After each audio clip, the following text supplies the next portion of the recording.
네, 대표님 이제 또 이제 제가 또 그 키스 글러브를 또 제가 이제 한번 길들여 보도록 하겠습니다, 대표님하고. 그러면서 이런저런 얘기를 좀 나눠 보도록 할게요, 여러분. 내야수는 두 개 하나를 적고요. 네. 투수는 하나를 적어요. 그게 뭐 잘못된 건 아니죠? 그렇죠. 그러니까 글러브 길들이기라는 거는 그 패턴이 어디에 적합한 거냐가 첫 번째가 있고요. 네. 근데 결국 그 패턴이라고 하더라도 네. 사용자가 어떻게 사용하느냐가 되게 중요하거든요. 아, 그렇죠. 이 모델이랑 글러브 길들여 있는 형태가 달라요. 네. 원래 패턴 같은 패턴. 네, 원래 똑같은 글러브의 패턴이지만 네. 실제로 이거를 만졌을 때 글러브가 느낌이 나실 거예요. 그렇죠. 예. 얘는 보시면 이렇게 길이 들여져 있고요. 이렇게 길이 들여져 있고, 그리고 얘는 이렇게 길이 들여져 있습니다.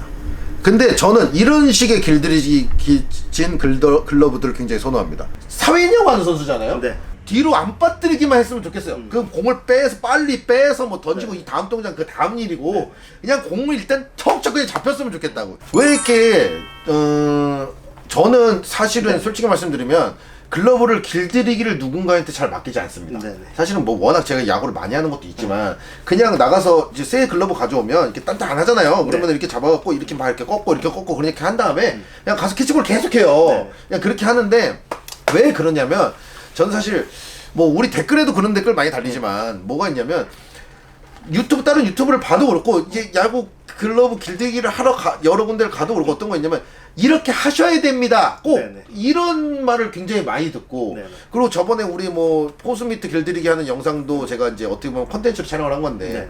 그 180 밑에 단단한 걸 가지고, 네. 이렇게 공 날라오는 것만 잡아갖고 몇 개를 잡으면 이게 길들여질까 이런 걸 했는데, 네. 그런 식으로 잡으면 안 됩니다, 누구한테 혼나요, 막 글러브 그렇게 하면 길 잘못 들여집니다, 이런 얘기를 많이 하시는 거예요. 근데 정말 제가 답답한 부분이 뭐냐면, 예를 들어 글러브 길들이기를, 예를 들어 대표님한테 저도 이제 이렇게 한번 써볼게요 라고 생각을 해갖고 이렇게 길들이기를 부탁했어요. 처음에 이렇게 가져오죠. 네. 그럼 나중에 한참 하다 보면 결국 이렇게 돼. 네. 저는 결국에는 그러니까 모든 길들이기를 어떻게 해서 가져와도 한 1년 쓰면 나중에 결국 다 이렇게 변하더라고요. 그러면 결국에는 내 습관 때문에, 이 가죽이랑 특성이 있으니까 내 습관 때문에 결국 내가 쓰는 형태로 다 바뀌어버리는데, 이걸 왜 그분들은 왜 이렇게 하면 안 돼요 라고 얘기를 할까. 사실은 어차피 이분이 정말 베스트라고 길들이기 하는 건 이렇게 하는 게 베스트예요 라고 해서 내가 가져와도 1년 지나면 내가 쓰던 거랑 글러브들이 다 똑같아지더라고요. 내 그 스타일 때문에.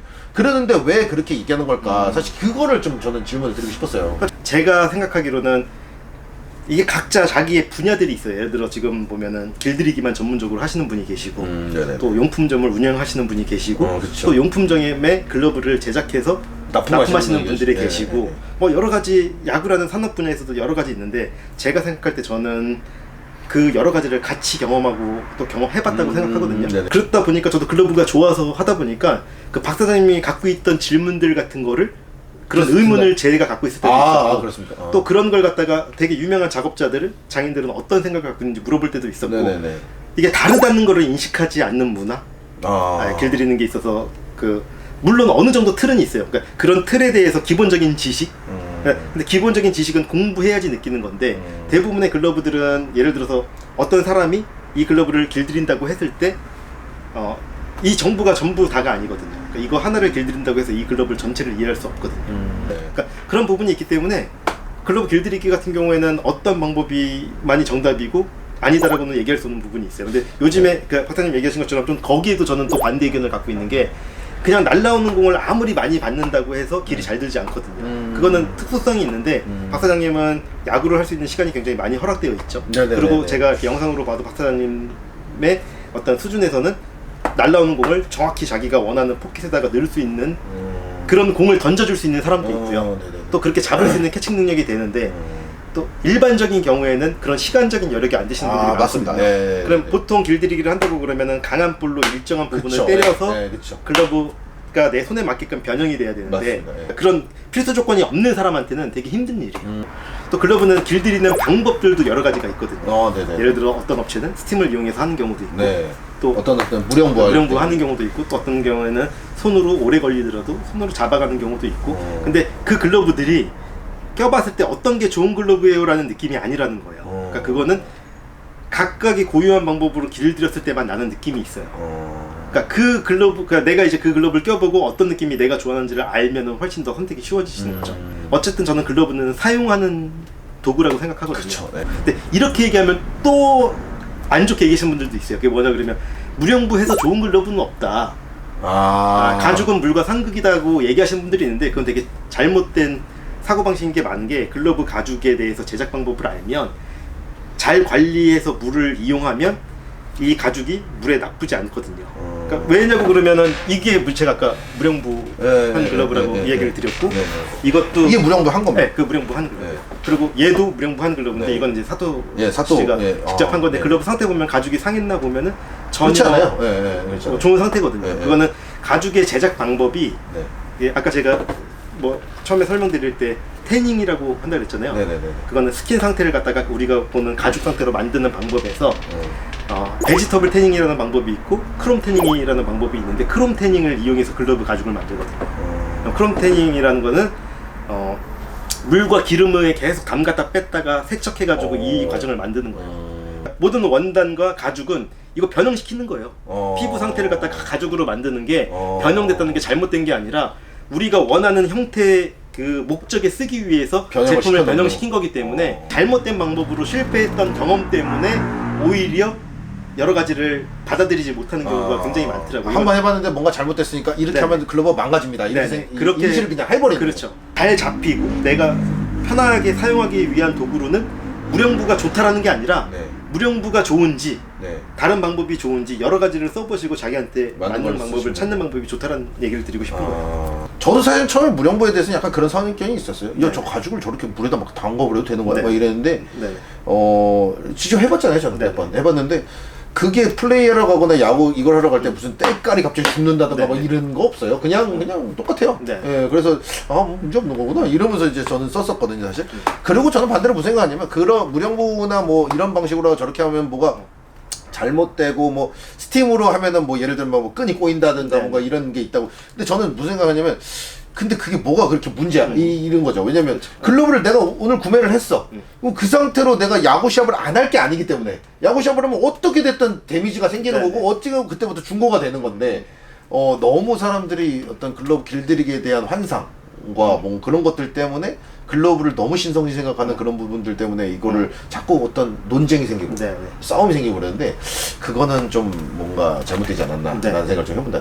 사실은 저는 글러브의 소중함은 어디서 온다고 생각을 하냐면 이 글러브랑 야구와 시합을 가서 뭐 나이스 캐치를 했다든가 뭐 아니면 시합에서 뭔가 예를 들어 투수 글러브를 갖고 나갔는데 그 투수 글러브 나가면 자꾸 이긴다든가 하는 그 추억이 자꾸 쌓이는 게 어떻게 보면 더 중요하지 이거를 이렇게 하면 안 되고 저렇게 하면 안 되고 이래서 글러브는 이렇게 만들어야 되는데 이거 망가졌으니까 뭐 이것보다는 사실은 어떤 그런 게 더 중요하지 않니? 일단 한번 길들여 주시죠. 방법은 어떤 타입의 방법을 좋아하세요? 그러니까 무령부하는 걸 좋아하세요? 아니면... 저는 딱히 뭐 그런 걸 따지진 않습니다. 지금 저는요 이렇게 됐으면 좋겠습니다.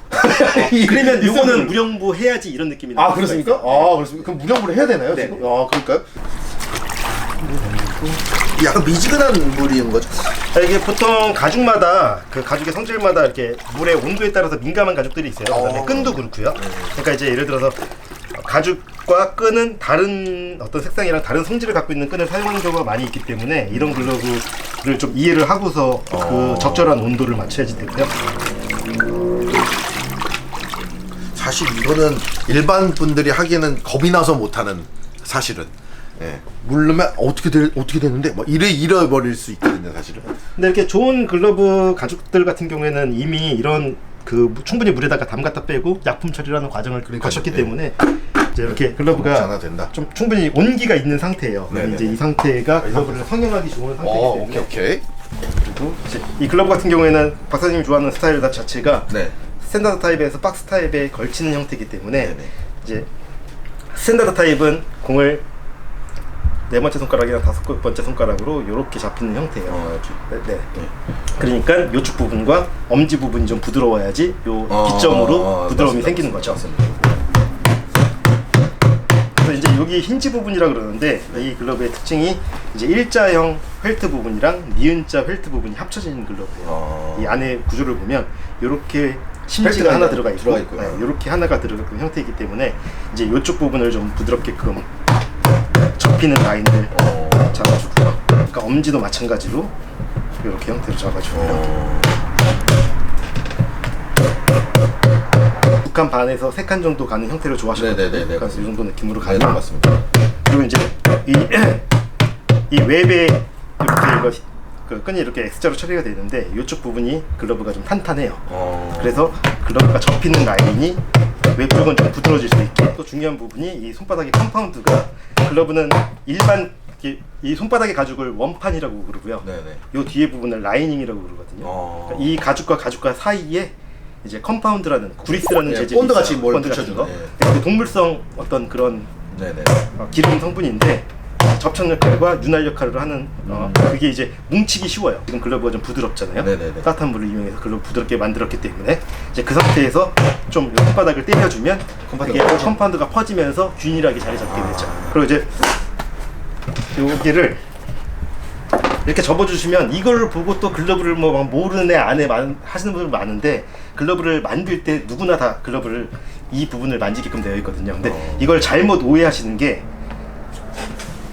검지의 끝부분을 꺾는다고 오해하시는데 그게 아니라 이 글러브는 검지부터 여기까지 연결되는 부분이 요 라인인데 여기를 접으면 요 라인. 네, 요 라인을 만져주면 카메라 각도상으로는 검지를 꺾는 것처럼 사람들이 느끼시는지 그런 막 이상한 얘기들 하시더라고요. 근데 그거는 뭐 그래야지 글러브가 좋고 나쁘고 이런 문제가 아니라 이제 글러브 길을 낼 때 요 라인이 움직이면서 글러브가 조작이 된다는 느낌을 이야기해 드리는 거고요.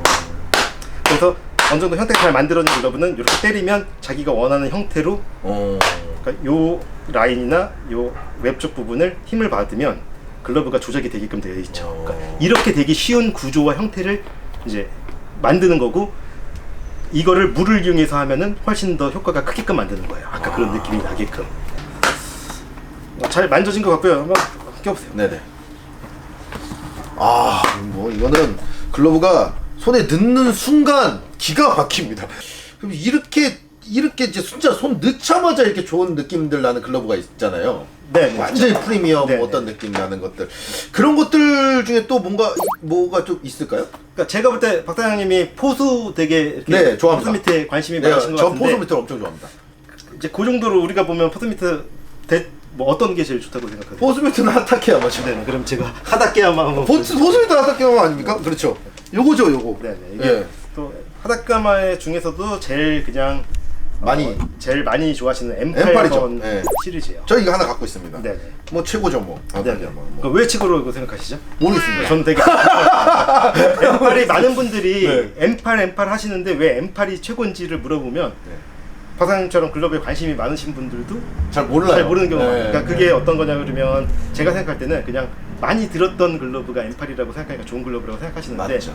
브랜드 이미지 아니겠습니까? 제가 생각할 때는 글러브에 좀 관심이 있으신 분이라 그러면 껴보자마자 M8이랑 맞짱 떠서 이길 만한 글러브가 있어요. 진짜요? 그런 글러브가 있습니까? 원래 포수 밑은 이게 올리원 아닙니까? 네, 요거 한번 네. 껴보세요.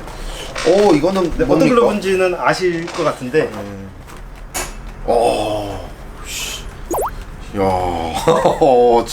손 넣자마자 이거 와이번스입니까? 이거는 실제 이 모델은 프로 선수가 주문한 모델이라서 프로 선수 때 가야 될 글러브인데 지금 이제 재고가 다 그러니까 이 사토 글러브가 하나도 없고 요 하나 모델이 남아가지고 이게 사토입니까? 네. 이게 그 사토구나. 이렇게 보면 모를 것 같은데. 그쵸. 그러니까 대중화된 글러브가 아니기 때문에 뭐 많이 알려진 글러브는 아니기 때문에 잘 모르실 것 같은데 뭐가 다른가요? 저는 솔직히 말하면 잘 몰라요. 이렇게 보면은. 그러니까 글러브 중에서 포스미트 제일 중요한 부분이 뭐냐 그러면 이 펠트 부분인 것 같아요. 네네네. 이 펠트가 하는 역할은 사람으로 따지면 뼈대거든요. 네네네. 그러니까 얼마나 단단한 뼈대를 갖고 있느냐. 그리고 또 이 뼈대를 단단한 걸 쓰게 되면 글러브는 무거워지죠. 그러면 글러브를 컨트롤이 힘들어지고요. 그러니까 가볍고 좋은 밸런스는 어떻게 형성되냐 그러면 좋은 자재와 좋은 만듦새를 바탕으로 밸런스가 좋아지거든요. 그러니까 그런 부분에서 굉장히 좋은 글러브예요. 미트 하면 보통 제트 아니면 하타케야마 보통 이러지 않습니까? 그렇죠. 그러니까 지금 하다케야마랑 제트랑 되게 포스미트 시장을 양분하고 있거든요. 우리나라에는 하다케야마가 월등하게 인지도가 있지만 실제로 일본에서는 제트도 굉장히 많이 인도가 있는 글러브인데 그 유명한 선수 글러브를 이제 사토시가 많이 만들었었죠. 펠트를 보시면 글러브 구조가 되게 중요하거든요. 하나 들고 있겠습니다. 이렇게 보면 이렇게 포근면의 각도를 보면 이 엄지 부분을 되게 중요한 펠트라고 쳐요. 네. 근데 이 펠트 부분이 굉장히 중요한 기술이고 중요한 포인트인데 네. 하다케야마가 인정받았을 있는 이유가 이게 엄지가 살짝 안으로 말려 있으면서 단단한 포인트를 유지하면서 변형이 적다라는 거예요. 여러 가지 장점이 있지만 그런 장점이 있고요. 네. 근데 그거에 비해서 이 사토 글러브는 엄지가 더 패드가 얇으면서 더 가볍고 또 이 강도가 강해요. 그러니까 그런 특징이 있고. 이거 강도를 깊게 하려면 이렇게 두껍게 만들어야 되는 거 아닙니까? 그래서 두껍게 만들면 무거워지고 또 사용하기에 불편하죠. 그러니까 그러니까 이 두꺼운 이유는 뭐냐 그러면 강도를 유지하기 위해서 두꺼운 건데 얇고 강도 있게 만드는 게 더 핵심 기술인 거죠. 여기도 네, 위에도 요, 펠트가 하나가 더 네, 들어가는데 네, 그렇죠. 네. 여기도 비교해 보면 얘가 훨씬 얇죠. 얇은데 그러니까 직접 강도를 비교해 보시면은 좀 느낌이 날 거예요. 얇은데 예, 이건 좀 만져보시면 좋긴 하겠는데 여러분들이 예를 들어서 얘는 이렇게 같은 힘을 줬을 때 이 정도 느낌의 휘어짐을 보여주고요. 얘는 같은 힘을 줬을 때 안 움직입니다. 예, 더 세게 해도 안 움직입니다. 퍼스는 공을 제일 많이 받는 포지션이기 때문에 이 밸런스랑 무게가 되게 중요하거든요. 실제로 무게가 얼마나 가볍냐 이 부분도 중요하지만 그거보다 더 중요한 거는 이 밸런스 부분인 것 같아요. 그 부분이 굉장히 좋고요. 끈 같은 거 마감하는 방법들도 보면 이 사토 글러브의 특징은 뭐냐 그러면 이 사토 아저씨가 자수를 제외하고는 전부 다 외주를 주는 게 하나도 없어요. 그러니까 모든 공정을 자기가 직접 다 만들어요. 와, 그래요? 네. 사실 보여드리는 걸로 제가 이게 다 표현이 될지는 모르겠습니다만은 우리가 보통 이제 끝판왕으로 간다 그러면 M8 뭐 그 중에서 좀 스타일 다르다 그러면 M2 이렇게 가지 않습니까? 근데 얘를 끼면요 그냥 장르가 달라요. 장르가 다르고 그냥 딱 꼈을 때 우와 이래요 진짜. 그러니까 제가 여기 와서 제일 좋은 게 뭐냐면 저도 이제 장비충이지 않습니까 여러분? 여기 오면요 이게 꼈을 때 오 이러는 글러브들이 굉장히 많습니다. 그리고 제가 그 사토작 미트를 얘기를 많이 들었는데 사실 이건 어디서 볼 수가 없어요.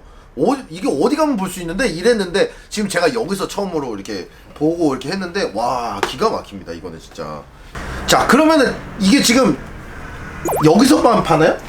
이게 이 글러브가 사토 아저씨가 지금 그러니까 글러브 작업하는 브랜드들이 일본에서도 유명한 선수 글러브들을 작업을 하고 혼자 본인이 모든 전 공정을 하기 때문에 이게 그 생산량 자체가 워낙 적은 글러브예요. 네, 그렇기 때문에 이제 저희가 독점으로 판매하고 있긴 한데 저희랑 스타디움샵이랑 같이 얘기해가지고 스타디움샵이랑 저희만 이제 판매하려고 생각 중이긴 한데 워낙 양이 적어서 얼마나 나오는데요?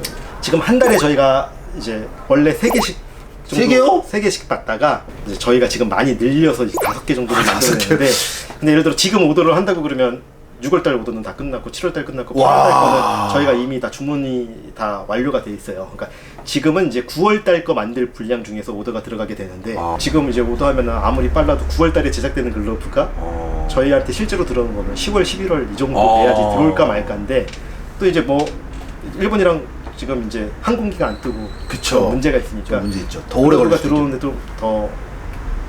근데 사실 그럼 이러면 제가 여기서 이거를 여러분들한테 홍보 개념은 아닙니다 사실. 그러니까 저희도 반대로 홍보 개념은 아니에요 여러분. 제가 오해하시면 안 됩니다. 어차피 여러분들이 사고 싶다고 해서 살 수 있는 부분이 아닌 것 같아요 제가. 사실 여러분들 오해하시면 안 돼요. 이렇게 뭐 이렇게 지금 왜냐면 제가 하다케야마를 보여드리면서 이제 요거를 말씀드려가지고 여러분들이 뭔가 이걸 홍보하려고 그러면서 뭐 하타케야마를 까냐 이런 생각 하실 수도 있을 것 같아요. 근데 그렇지 않아요. 하타케야마는 하타케야마대로 엄청 좋은 글러브입니다. 이거는 뭐 예를 들면 이렇게 생각하시면 될 것 같습니다. 이거 뭐 벤츠가 있고 뭐 포르쉐가 있고 색깔을 다르게 갖고 있는 글러브라고 보시면 좋을 것 같아요. 네 그렇게 생각하셔야 됩니다. 그럼 이거는 이제 오더를 넣으면은 너무 오래 걸린다는 거죠? 네. 오더를 넣을 수는 있긴 있다는 거죠? 네네. 오더를 넣을 수는 있는데. 그러면 이거 아저씨하고 해요로 한번 오더를 한번 넣어볼까요? 제가 그러면 메모할 수 있게. 네네네네. 최고 윗등급 포스미트를 아저씨하고 해요 버전을 한번 만들어 보도록 하겠습니다. 그러니까 포스미트만 오더가 가능한 게 아니라 전 포션은 오더가 다 가능하거든요. 그럼 어디부터 얘기를 해요? 일단 좋아하시는 패턴이. 네, 패턴이요? 네. 제가 좋아하는 패턴이라고 딱히 뭐 말씀드릴 수 있는 그런 건 없는 것 같은데 저는 지금 이것도 너무 좋거든요. 저희가 표현하는 건 스탠다드 1번 패턴이라고 하는데 요 사이즈로 이 형태로 제작한 거고요. 지금 그냥 이게 너무 좋습니다. 지금 이 상황. 요거 보여주고 싶다. 요거는 꼭 들어갈 수 있게 해주십시오. 여기 각인이 아니라 이게 이제 뭐라 그래야 되나? 가죽으로 네임택을 여기다가 딱 검정색 베이스에 핑크색 끈이 있을까요? 한번 그거는 가능하면은 핑크 색깔 끈으로 할게요. 네네네. 그리고 여기 지금 네. 요거 사토 옆에 요거 지금 네. 여기에 이제 아저씨 야구예요 로고가 들어갔으면 좋겠습니다. 날라오는 볼이나 이런 거를 어느 정도 속도를 제일 많이 받으세요? 저희는 한 100km 봤죠, 뭐 그냥 100km 수준에. 그런 것도 얘기합니까? 이제 이거는 저희가 참고하는 건데 강한 볼을 이겨낼 수 있는 내구성이 있고요. 네. 근데 그러다 보면은 글러브가 굉장히 무거워지고 조작성이 그렇죠. 불편해지고 네, 네. 이렇게 되는 거죠. 네. 그래서 이제 어디에 조금 더 중점을 포커스 두느냐에 맞추네. 따라서 근데 이제 예를 들어 제가 참고했기 때문에 이렇게 100kg 정도 된다 그러면은 제 생각에 130kg 정도 수준의 볼을 충분히 소화할 수 있는. 소화할 수 있을 정도의 내구성으로 나오고 어. 뭐 그렇게 하기 때문에 야, 일단은 오늘 저는 키스 글러브를 만난 것만 해도 굉장히 가슴 뛰고 지금 가서 빨리 이거 공을 써보고 싶은 그런 심정인데요. 사토 미트까지 넣었습니다. 이거는 3달 뒤에 기다려봤다가 저희 아저씨 야구에 나온 바로 여러분들한테 보여드리도록 하고요. 요거는 제가 가져가서 바로 사용기 찍어보도록 하겠습니다, 여러분. 플러스 베이스볼 강남중학교 바로 옆에 있습니다, 여러분.